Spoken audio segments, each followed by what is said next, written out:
Hey there, welcome back. This is Lucas Ballahood with you from the Ballahood Group Real Estate Services, back with your June housing market report here in Durham region. And we saw some very positive developments this month. We saw lots of increase in activity and things are looking pretty good, even compared to 2025. So let's take a quick look at the numbers here.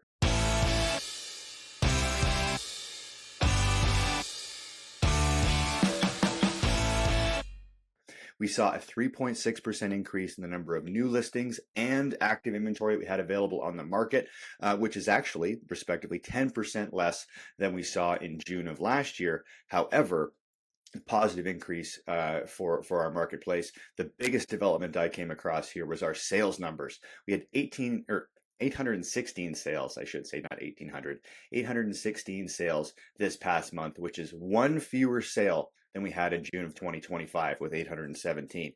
So with sales engagement increasing, our average sale price actually increased by $2,000 as well. I would have actually expected the opposite to happen, a drop in price, but we had a very slight increase in price growth from 851 to 853 month over month.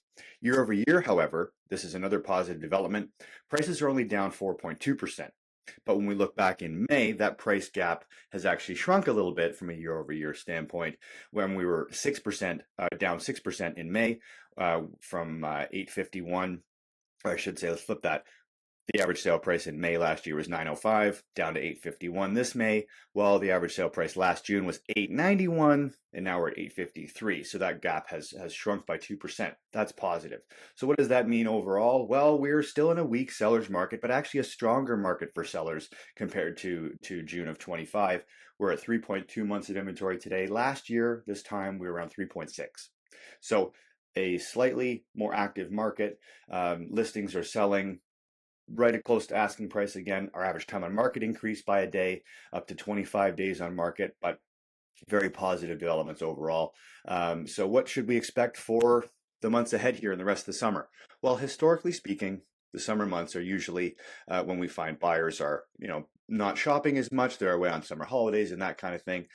So we might see a reduction in foot traffic through the door, but that is very normal for what we see in the summer months. And usually you'll see buyers kick their search back up as we get closer to the fall. But July and August typically are a little bit slower from an activity standpoint. So that's something we should at least get prepared for. We might see prices come down as a result in that time as well. So just something to look out for as we get ready for the rest of the summer. Now, if you do have any plans, you're thinking about getting ready for a big move here for the end of 2026, we'd be happy to tell you a little bit more about what's going on in your neighborhood and address any questions you may have about the market as a whole. So with that, thanks so much for taking some time to watch this video today. Have a fantastic rest of your month of July, and we look forward to being with you again soon. So thanks so much for watching. Bye for now.